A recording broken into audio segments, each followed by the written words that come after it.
começando a quarta e última parte da aula de hoje, um vídeo mais curto, tá, pessoal? Os dilemas do culturalismo de hoje, então. Muitos autores, então, começaram a enfatizar, depois, a importância da cultura, a questão do capital social, que eu vou falar na aula que vem, para que uma democracia possua mais qualidade, ok? Então, são vários os indicadores que são estabelecidos para medir isso, tá? E geralmente tem dois indicadores principais que se dividem, são duas dimensões diferentes que eu vou explicar, que é o apoio difuso da democracia e o apoio específico. Vocês já vão entender com a explicação. Essa diferenciação ocorreu a partir de um autor chamado David Easton, tá? Que ele buscava separar um apoio constante ao regime democrático e um apoio efêmero, que depende mais do desempenho institucional e também do desempenho econômico da democracia. O que é o apoio difuso? É aquele mais próximo de uma ideia de estabilidade, de legitimidade do sistema, tá? Onde os cidadãos aceitam o regime adotado. Isso é importante para vocês perceberem que esse apoio, o nome já diz, ele é difuso, ele é espraiado, que nem diria um ex-governador famoso aqui do Rio Grande do Sul, né? Ou seja, as pessoas apoiam aquele regime, tem legitimidade, tá?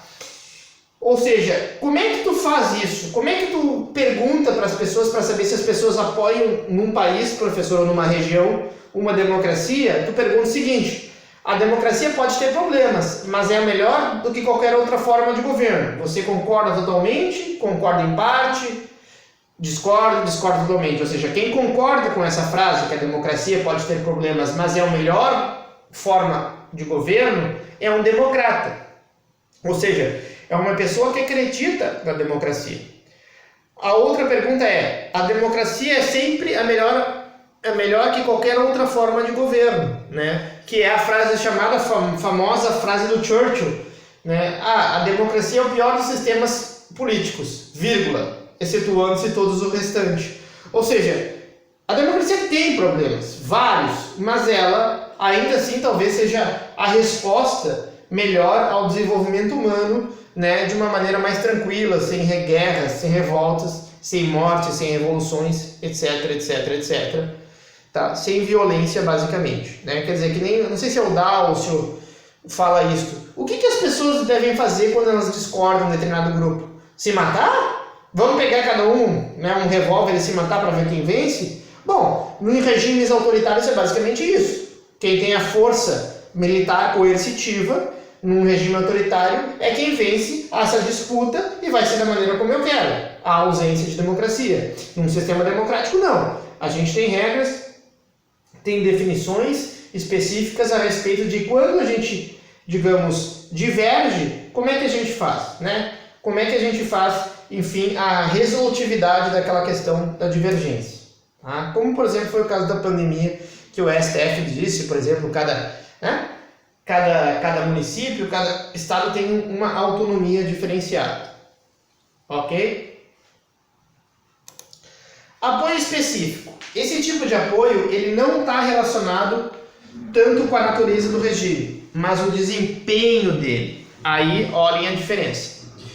Então aqui, pessoal, é a pergunta sobre a satisfação do entrevistado sobre várias instituições, tá? Aquela pergunta que a gente faz em alguns surveys: você está satisfeito com o governo Dilma, com o governo Temer, com o governo Bolsonaro? Você está satisfeito com o Congresso? Está satisfeito com os partidos políticos? Né? Então isso se chama apoio específico, tá? Ele é diferente do apoio difuso. Também temos um outro que às vezes se esquece, mas que é importante, que é a eficácia política. Tá? Então, além do apoio difuso, que é a legitimidade, e a satisfação, que é o apoio específico, tem a dimensão que é a minha participação política, ela é eficaz? Então essa eficácia significa a crença, né? Nós acreditando que temos capacidade de influenciar politicamente algo pela via eleitoral. E as perguntas são: o voto influencia as principais decisões políticas do país? Sim ou não? Faz diferença quem governa o país? Sim ou não? Votaria caso o voto fosse facultativo? Ou seja, como no Brasil o voto é obrigatório, então será que as pessoas, se o voto fosse facultativo, continuariam a votar? Será que elas dariam essa importância ao voto? Sim ou não? Então essas são questões também que são relacionadas à cultura política de um país, tá? E agora eu vou mostrar para vocês algumas considerações. Só antes de falar dessas considerações, pessoal, é importante dizer uma coisa.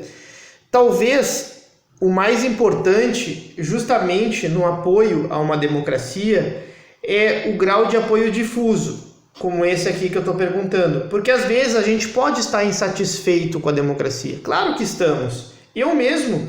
Vocês acham que eu e vocês estão satisfeitos com o que a democracia nossa nos tem dado nesses últimos 10 anos? Eu acredito que se eu sair na rua perguntando para isso e perguntar para vocês não estão aqui em aula, né? Mas imagino que a resposta seja negativa. Mas isso não significa que vocês não apoiem a democracia. Vocês provavelmente a querem reformular, a querem melhorar e não acabar com ela. Então, em 2018, depois do impeachment, enfim, no ano de eleição do Bolsonaro, foi perguntado por meio do Latino Barômetro, que é uma pesquisa que tem várias ondas aqui na América Latina, né? Por isso o nome Latino Barômetro. Eles têm perguntado sobre várias questões nos últimos anos. Então, no Brasil, foi feita a pergunta seguinte: a democracia é preferível a qualquer outra forma de governo? 34%, um pouco mais de um terço, disseram que sim. Outros disseram, em algumas circunstâncias, um governo autoritário pode ser bom, 14%, e outros foram mais indiferentes, né? A pessoas como nós, ou seja, pessoas iguais a nós, gente, o povo, dá no mesmo um regime ser democrático ou não. E não soube responder 11%. Em relação a outras pesquisas, em 2018, havia um problema aqui. Somente um terço da população é essencialmente democrática, porque o restante, uma boa parte, não é que seja autoritário, mas é o chamado comportamento às vezes cínico, né? Eu só vou ser a favor da democracia se ela me favorecer. Porque aqui algumas pessoas estão dizendo, não, para nós não faz diferença. A indiferença em relação ao sistema democrático também pode ser perigosa, né? Então muitos brasileiros, o principal contingente, né, ou mais ou menos 2 em cada 5 brasileiros acreditam ou acreditavam em 2018 que não faz, digamos, tanta diferença para elas ter um regime democrático ou não. O que, em minha avaliação, é um equívoco, porque eu acho que algumas diferenças são bastante importantes e elas têm que ser avisadas. Preferência pela democracia. A democracia ela pode ter problemas, mas é a melhor forma de governo. 26% concordam muito, 31% concordam, que 31 mais 26 ultrapassa mais de 50% da população, ou seja, a maioria das pessoas concorda que a democracia pode ter governos, mas é a melhor forma de governo. Ainda nós estamos falando de apoio difuso aqui, né, assim como no slide anterior. E discorda 19% e discorda muito 18%, tá? Ou seja, tem uns que são talvez aqueles lá que querem intervenção militar lá e apoiam o atual presidente da República, por exemplo, estão entre esses 18% aqui, provavelmente, tá? Pelo menos a sua maioria daqueles que portam cartazes, né, de intervenção militar, o que é proibido pela nossa Constituição. Agora, quanto à satisfação. Você está satisfeito com a democracia? Muito satisfeito, 1%. Ou seja, quase ninguém, dentro da margem de erro. Talvez foi 0 e foi um que outro maluco respondeu. Satisfeito, 8%, insatisfeito, 43% e muito insatisfeito, 46%. E aqui tem um ponto importante, pessoal. Lá na cadeira de formação da sociedade brasileira a gente vai discutir isso talvez um pouco mais pormenorizadamente a respeito do Brasil. Não é a intenção aqui e simplesmente apresentar a teoria para vocês, mas quando tu tem reiteradas respostas ou reiteradas insatisfações com o regime democrático, pode ser que prejudique o próprio sistema democrático. Então, apesar da satisfação ser muitas vezes mais momentânea e não ter o apoio específico, não ter tanta relação com o apoio difuso, é complicado sim ter muitos anos com as pessoas muito insatisfeitas. Aqui então, 90% das pessoas basicamente estavam insatisfeitas com a democracia no Brasil em 2018. Não é mole não, tá, pessoal? Mas também a gente tem que começar a tentar talvez também entender o que é para elas uma boa democracia.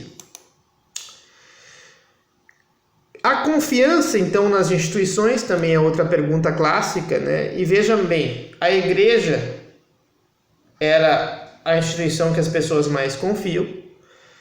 Depois, as Forças Armadas. Não é à toa, né, a exploração do atual presidente com a questão religiosa mais conservadora e com os setores das Forças Armadas. Ele provavelmente sabia desse gráfico, então, como capital político importante, ele chama, né, essas duas instituições, principalmente a igreja evangélica, muitas vezes ainda, apesar de ele não ser evangélico, ele chama para ter sua base de apoio. Isso é uma questão política interessante do atual presidente. Depois vem meios de comunicação, polícia, bancos, né? Olha só, interessante, bancos, né? Eu não sabia que as pessoas confiavam tanto nos bancos. Empresas, judiciário 33%, Congresso 12%, partido 6%, ou seja, ninguém confia nos congressos e nos partidos. O que é complicado, porque nós estamos falando uma lista de instituições e as principais instituições que representam a democracia são essas três aqui, ó, judiciário, congresso, partidos, e as três são as menos confiáveis. Só que, na aula que vem eu vou falar mais sobre isso, será que confiança é tudo? O que quer dizer confiar, por exemplo, em bancos? É confiar que o teu dinheiro não vai pegar fogo, que não vai ficar embaixo do colchão, que nem fica em casa? O que é confiar na polícia, numa empresa? Ah, tu confia ou não confia aí no supermercado Master? O que é isto, tá, pessoal? É porque uma coisa é tu confiar num supermercado que vai vender um produto, uma salsicha, sei lá, um queijo, que esteja dentro da validade. Eu acho que as pessoas muitas vezes, quando é perguntado sobre isso, vão interpretar dessa forma. Outra coisa é os partidos, que vão influenciar nas nossas decisões, né? O Congresso, etc. Então a gente também tem que avaliar por essas perspectivas do que se espera dessa instituição, né? Então o grau que a gente atribui também de dizer uma ou outra instituição o que confia ou não confia, também é um grau de certa dubiedade, ok? Bom, pessoal, então a gente encerrou a aula de hoje sobre cultura política.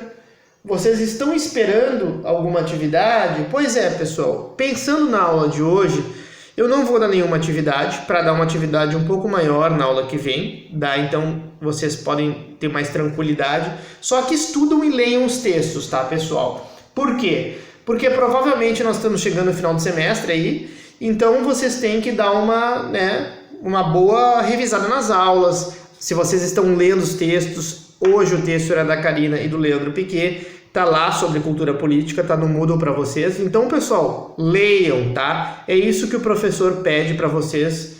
E até mais, até a próxima, pessoal. Forte abraço.